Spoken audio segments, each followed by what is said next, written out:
Ce journal vous est offert par le FPI, Fonds des promotions de l'industrie, votre partenaire privilégié pour la réussite de vos projets.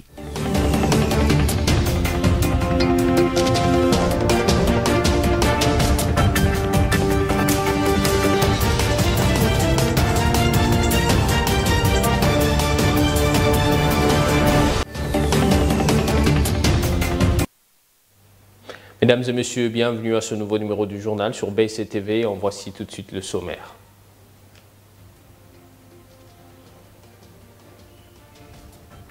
Le Premier ministre Jean-Michel Sama Lukonde Kyenge a présidé dans la soirée du mardi 15 novembre une importante réunion du Conseil de sécurité à laquelle ont pris part quelques membres du gouvernement et les chefs d'état-major général des FARDC.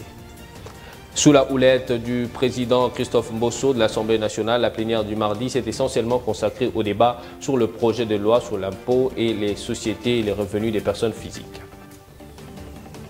Encore une fois de plus, bienvenue à vous tous. Les affrontements ont repris ce mercredi 16 novembre entre les FARDC et le M23 dans le groupement de Kibumba-Bouamba. Les FARDC ont de nouveau repoussé les rebelles qui tentaient de piller la colline des Nyondo. Face à la presse, les général-major Chico rassurent la population et les appelle au calme. Feza Clémence a signé cet élément. Plus de peur que de mal, la ville de Goma ne sera pas prise par la rébellion du M23 qui menace, rassure le commandant de la force régionale de l'Afrique de l'Est. Ce 16 novembre 2022 à Goma. Jeff Nyaga revient sur la présence des éléments de cette force à Goma depuis peu.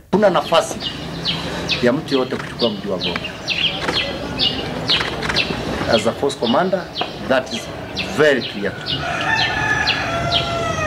We are here to protect and defend the Goma International Airport, including the force headquarters. Le général-major Chico Chintambwe, sous-chef d'état-major, lui reste optimiste quant au retour de la paix. Beaucoup de choses vont changer et nous allons évoluer dans une mission offensive afin de ramener la paix dans notre pays, la RDC, avec comme priorité le M23 et cette agression rwandaise, y compris les FDLR aussi, et le reste des groupes armés locaux qui pullulent dans l'Est de la République. Et avec votre appui, avec l'appui de la communauté est-africaine, j'espère que nous allons ramener la paix dans notre partenaire. Une fois encore, merci beaucoup.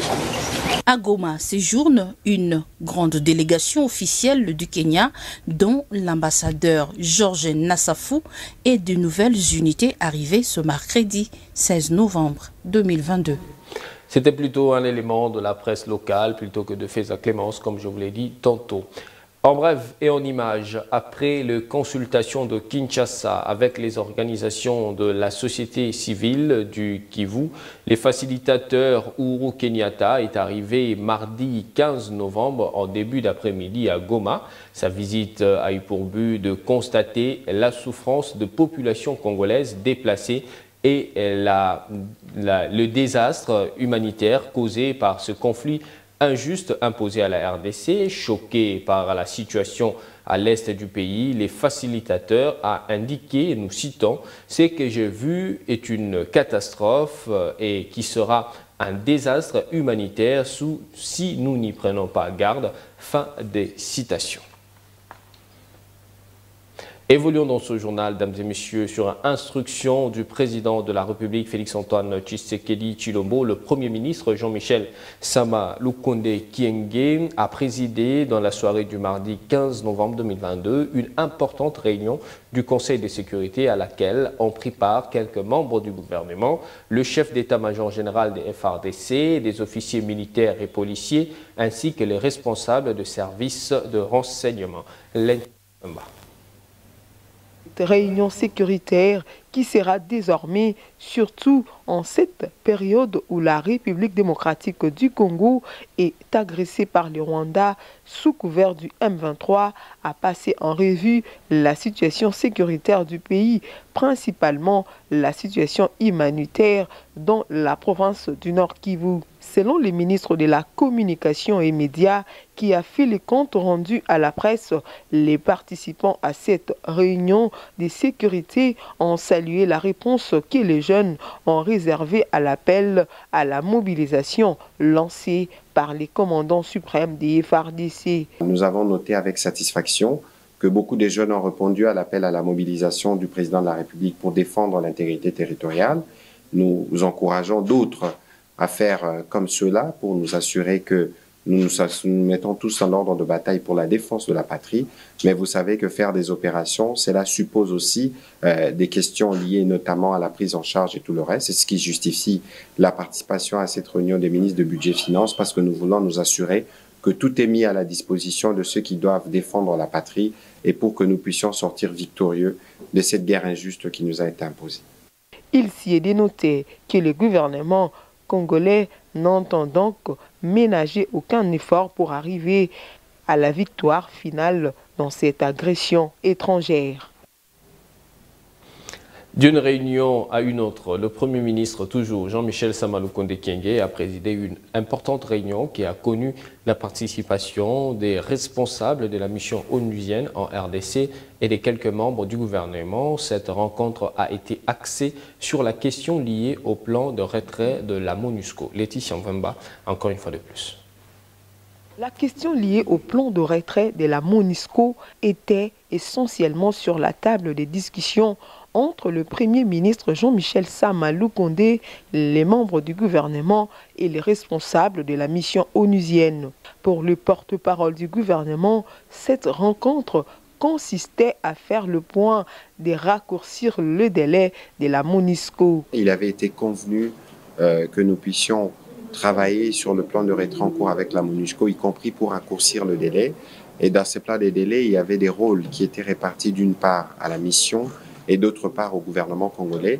La réunion d'aujourd'hui consistait à faire le point sur l'évolution des différents jalons, parce que vous savez qu'en fin d'année, il y a généralement une résolution qui vient renouveler le mandat de la MONUSCO pour voir dans quelle mesure, dans ce mandat, on pourra intégrer les éléments qui viendront notamment dans la partie congolaise dans le cadre du plan de retrait souhaité par notre population et par nous-mêmes. Selon le vice-premier ministre en charge de l'intérieur et sécurité, Daniel Assilou, face à l'incapacité de la MONUSCO et l'humiliation que subit la RDC, le gouvernement est appelé à tout recadrer pour que tout se passe dans de bonnes conditions. Comme Madame l'a reconnu tout à l'heure là, j'ai eu aussi à lui demander d'instruire les agents de la MONUSCO, plus particulièrement ceux qui sont à l'est du pays, de pouvoir faire profil bas. Parce que cette population congolaise a une mentalité de déception aujourd'hui. Tout ce qui est en train de se faire, c'est parce que le pays se sent humilié. Et il n'y a pas de raison que nous puissions imposer une quelconque logique qui ne cadre pas avec cette déception, que nous voudrions plutôt encadrer pour que le tout se passe dans de bonnes conditions. Quant à la question du M23, le gouvernement congolais reste catégorique, pas de négociations avec les terroristes. Voilà, et dans le reste de l'actualité, la ministre d'État de la Justice et garde de Sceaux, Rose Mutombo, a été auditionnée à la Commission des droits de l'homme de l'Assemblée nationale mardi dernier. C'était pour répondre aux questions de la population sur l'administration de la justice, les détentions sans procès, ainsi que le comportement de magistrats en RDC. Reportage. Article 183 et 184 du règlement intérieur. Honorable rapporteur. La ministre de la Justice et garde de Sceaux, Rose Mutombo Kiese, était face à la Commission des droits de l'homme de l'Assemblée nationale le mardi 15 novembre 2022 pour répondre aux questions de plaintes des électeurs des élus du peuple sur l'administration de la justice, les détentions sans procès, les comportements de magistrats ainsi que la surpopulation dans le lieu de détention. Ces sujets ont fait l'objet d'une audition de la MINAT à la Commission des droits de l'homme présidée par l'honorable Député Simon Iyanano. Pour s'expliquer, la ministre a répondu en ces termes. Le ministre de la Justice a un droit de regard sur ce que fait le magistrat du parquet, de telle sorte qu'il peut l'orienter dans la façon de bien faire les choses. Honorables députés nationaux, permettez-moi de vous dire qu'il n'en est pas le cas, tant il est vrai que même l'article 70 de la loi organique numéro 13/011, trait B du 11 avril 2013 portant organisation, fonctionnement et compétences des juridictions de l'ordre judiciaire, qui place les officiers du ministère public sous l'autorité du ministre de la Justice à travers le pouvoir d'injonction sur les parquets, ne lui donne pas le champ libre, car cet article limite la portée de ce pouvoir d'injonction. Nous comptons mener une lutte sans merci pour traquer toutes les brebis galeuses qui ternissent l'image de la justice de notre pays, a conclu la ministre Rose Mutombo Kiese. Restons toujours au siège du Parlement, cette fois-ci pour vous dire que le ministre de Finances, Nicolas Kazadi, a présenté et défendu 2 projets de loi visant la mobilisation des recettes de l'État dès l'exercice budgétaire 2023 à l'Assemblée nationale. Le mardi 15 novembre 2022, la commission ECOFIN a 7 jours d'approfondissement avant l'adoption en plénière. Faiza Clémence. Mardi 15 novembre 2022, les patrons de finances, le ministre Nicolas Kazadi, étaient face aux députés nationaux pour présenter et défendre 2 projets de loi visant la mobilisation de recettes de l'État dès l'exercice budgétaire 2023. Ces 2 projets de loi sont, primo, les projets sur l'import sur les sociétés et le revenu de FUSIC. Segundo, les projets sur la loi modifiant et complétant la loi numéro 004/2003 du 13 mars 2003 portant réforme de procédure fiscale. Le ministre Nicolas Kazadi a souligné à l'hémicycle l'objectif de cette réforme en ces termes. Il s'agit d'une réforme fiscale, une grande réforme fiscale dont les 2 textes de loi proposés ici ne sont que des éléments partiels. Pour ce qui est de la réforme fiscale dans son ensemble, ce qu'il faut retenir, c'est que son objectif n'est pas d'introduire plus d'impôts, ni dans l'absolu de réduire le nombre d'impôts, mais de mettre en place un système avec de meilleurs impôts. Donc je dirais ni plus d'impôts, ni moins d'impôts, mais mieux d'impôts. Et cela va se traduire, bien entendu, par la réduction du nombre d'actes générateurs, parce que nous sommes dans un contexte où, vous le savez très bien, nous sommes écrasés sur le nombre d'actes générateurs, pas seulement pour la DGI, mais pour l'ensemble des régimes. Après un débat houleux avec les élus du peuple, l'Assemblée nationale a déclaré recevables ces 2 projets de loi, mais la commission ECOFIN a 7 jours pour enrichir les 10 projets avant leur adoption en plénière. Changeons de chapitre. Les acteurs du secteur de l'enseignement supérieur et universitaire réunis mardi à l'Académie de Beaux-Arts sur invitation du ministre de l'Enseignement supérieur et universitaire, Moïno Zangui, ont déclaré leur soutien total à l'appel à la mobilisation générale du président de la République. Ceux-ci s'engagent à mobiliser toutes les forces vives des établissements de l'ESU à travers la RDC par des activités d'éveil patriotique. Bernadette Kamango pour les récits. Conscient de la menace qui pèse sur l'intégrité du territoire de la République démocratique du Congo, 1. Déclarent leur soutien total à l'appel à la mobilisation générale lancé par le président de la République, chef de l'État. 2. S'engage à mobiliser toutes les forces vives des établissements de l'ESU à travers le pays par des activités d'éveil patriotique. 3. Propose l'application dès l'année académique prochaine d'une formation à la préparation militaire des étudiants et étudiantes. 4.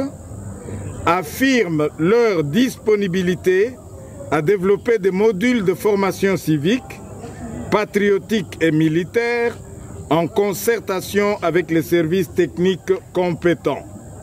5. Suggère la création d'une commission paritaire issue défense qui élaborera le contenu de la formation à la préparation militaire proposée ci-haut. 6. Réaffirme leur détermination à joindre leurs efforts à ceux de toutes les forces vives de la nation pour la défense de la patrie. Vous venez donc là de suivre ces propos recueillis par Bernadette Kamango.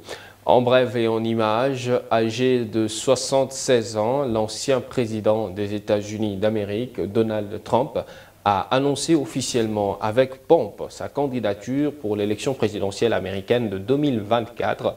C'était dans la soirée du mardi 15 novembre dans sa villa de Floride, promettant que l'Amérique était de retour. Il a dressé à l'occasion un tableau idyllique de son premier mandat. Quelques jours après les résultats définitifs des élections des mi-mandats, lorsque les démocrates ont déjoué tous les pronostics, Donald Trump avait donc jugé Joe Biden, l'actuel chef d'État américain, qu'il avait donc détruit l'économie américaine en seulement 2 ans de règne. Mesdames et messieurs, si vous nous avez pris en cours des diffusions, voici pour vous l'essentiel à retenir.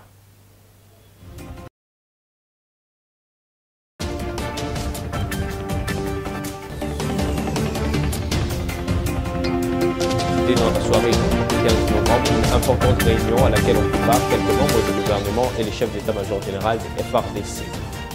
Sous la houlette de l'honorable Christophe Mbosso-Koniampouanga, président de l'Assemblée nationale, la plénière du mardi s'est essentiellement consacrée au débat sur le projet de loi de l'impôt et sur les sociétés des revenus des personnes physiques.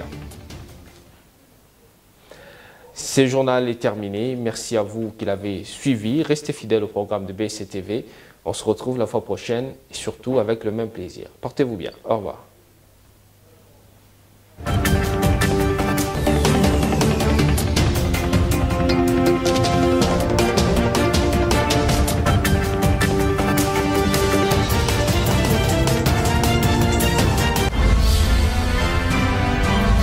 Ce journal vous a été offert par le FPI, Fonds des promotions de l'industrie, votre partenaire privilégié pour la réussite de vos projets.